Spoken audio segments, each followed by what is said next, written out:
Does stronger equal bigger? Short answer, no it doesn't. Okay? In this video, I'm going to explain to you why stronger does not mean bigger and how to start feeling like a strong motherfucker in the gym. Okay? So, if you want to start hitting PRs and, strutting around like a high testosterone young man in the gym, hit the link in the description right now. Let's get into the video. Okay, so stronger does not mean bigger. Okay, so the way I see it is it's inside like this little diagram. So we got two circles. This outer circle is bigger, like getting big muscles and all of that, and the inside is stronger. So basically,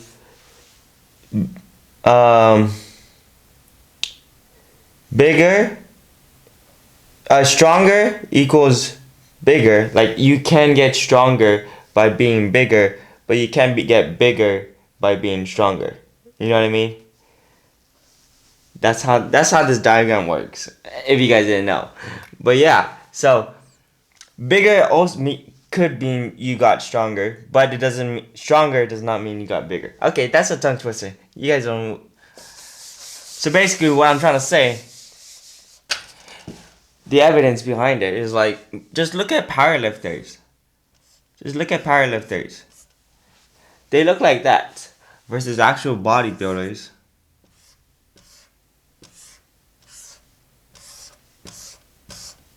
They look like that, right? And odds are, a lot of the times these guys they only train for strength. They only train for strength. You just need to look at the average strong powerlifter. They're lifting high numbers and they're not that big because they're trying just to be stronger. They're not trying to get bigger, and especially because they are in a certain weight class and shit like that. So it's not to say that this big guy isn't as strong as him, but in terms of like relative weight, the powerlifter is gonna be stronger. Because odds are like this guy's like 160 pounds and he lifts like 5 plates. This guy's like 220 and he lifts 5 plates. There's like a 60-pound difference, but then this guy's lifting the same amount of weight. And there's a certain way to train like that. So if you don't like feeling like a weak bitch, just train like a powerlifter.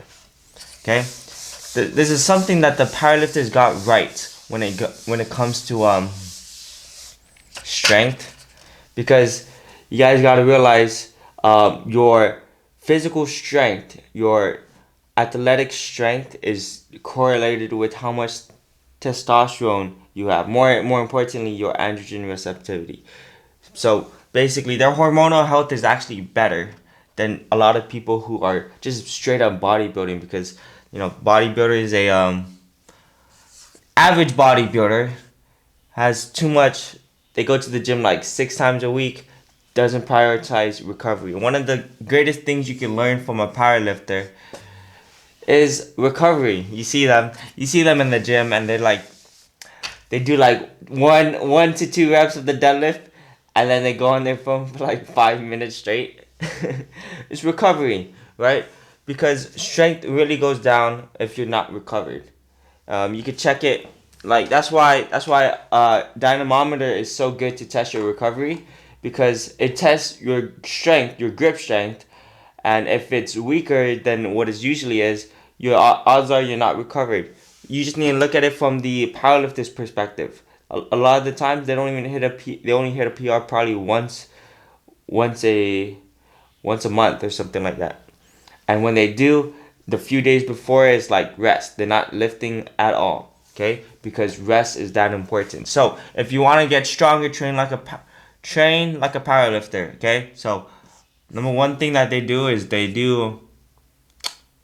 recover well. Powerlifters recover hella well. That's why they there's so many memes of them bringing up the foldable chair to the gym. But it's true. You got to recover well if you want to have an increase in strength. Okay, and also increase in muscle mass. But like people don't like people don't like correlate it. They don't like associate like what these things. People, like how do I say this? It's a common mistake in the bodybuilding world not to recover well, but it's not a common mistake for the powerlifters, you know. And anyway, so you gotta recover well, even if you're a powerlifter, if you're not. Number two is just do compound lifts. When you do compound lifts, you're hitting big muscle groups, and because you're hitting big muscle groups, you get a bigger increase in testosterone.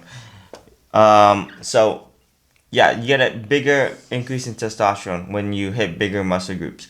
If you're hitting small muscle groups, your testosterone increase is like negligible, negligible.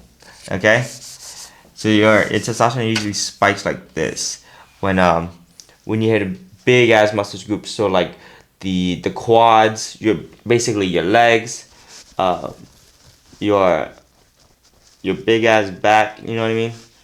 So hit big muscle groups, you get an increase in testosterone, you get more bang for your buck, and you feel strong as fuck. You know what I mean? You're doing like, oh, if you don't know what the compound lifts are, is squats, deadlift. Oh shoot, almost burped. Squats, deadlifts, and bench, right? And if you just do squats and deadlifts, damn, that feels pretty good because you can squat a lot of weight and you can deadlift a lot of weight if you train, if you start training a lot. But yeah, these things will give you the biggest um, number one boost in testosterone, right? Because we know that testosterone is so good for muscle growth. It's so good, and like it directly correlates with muscle strength. The you need it to build more muscle. So doing the big compound lifts, or including the bench, doing the big compound lifts is great. Like just overall, I don't know why people say don't do it, don't do it. Some people have that mentality. Don't do it. Well, you don't even need to go like a powerlifting heavy. I think that's the only reason why people don't want to do it. You don't need to go like one rep max every single week type shit. But by hitting them, whether it be compound lifts like squats and deadlifts, by hitting them like 3 sets of 8 to 15 or something, so that means the load is like, oh shit, not 80%, probably like 60%, like 60% of your 1 rep max, or maybe 50% of your one rep max. By hitting it like that, negates some injury and also increases testosterone. So, okay, so basically, you gotta be hitting deadlifts, you gotta be hitting squats if you want that increase in testosterone, but also increase in strength. Especially sorry guys, powerlifters. Okay, so that's for like increasing testosterone. The way powerlifters workouts routine goes is 3 sets of like less than 5, 3 sets of 5, 3 sets of 3 type shit. Because the less you go, you would have to push to failure. You always want to be pushing to failure, right? But if it's 3 sets of 5 and it's close to failure, odds are the rep range is like 85% of your 1 rep max. I mean the rep range, the intensity is 85% of your 1 rep max, right? So if yeah, and then 3 sets of 3 is like legit 90% of your 1 rep max. So this is fucking heavy as fuck, basically. If your 1 rep max is like, I want to do my freaking math skills. 495 pounds. 90% of that. Shit, what the fuck is 90% of 500 pounds? 5. 1,000. 1,900. So that would probably be 445. That's 3 sets of 3 of 445 pounds. Still freaking an insane amount. You know what I mean? If you're one of them maxing 495, that's freaking crazy. But that's what powerlifters do to increase in strength. So, because strength. Okay, this is hypertrophy. This is hypertrophy. This is the muscle fibers.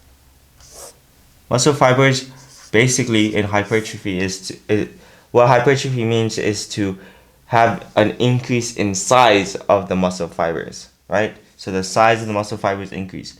The thing with the powerlifter, they're getting, I believe, I could be wrong, and I probably would take down the video if I'm wrong. It's an increase in amount of muscle fibers. So there's more muscle fibers doing the same workout, doing the same movement. And because there's more muscle fibers doing the same movement, they are much more better at it. Okay? And also, and they're not getting bigger. They're not getting bigger. Therefore, you don't see bigger muscles, but you see stronger muscles because there's more muscle fibers, and they're more sensitive to that certain action. I could be wrong. That could be my bro science. But this video already got too long. So why you should, basically, what was the main point? Stronger does not mean bigger. Bigger means stronger. Okay, bigger does technically mean stronger though. If you want to get stronger, train like a powerlifter. Recover. Number 1, recover. Number 2, compound lifts. Compound lifts. Really maximize recovery though, because if you do compound lifts like every single day, you're gonna kill yourself unless you're recovering like optimally. If not, just freaking take a few rest days. So like what's that called? Like basically a compound day, then rest day, compound lift day, rest day, compound lift day. Basically, work out every other day type shit. That's a good recovery split, if you know what I mean. Okay, that's it for today's video. If you guys want to increase your muscle strength in the gym, get stronger, faster, smarter. Okay, no, I'm kidding. But yeah, hit the link in the description. I'll see you guys later. Deuces.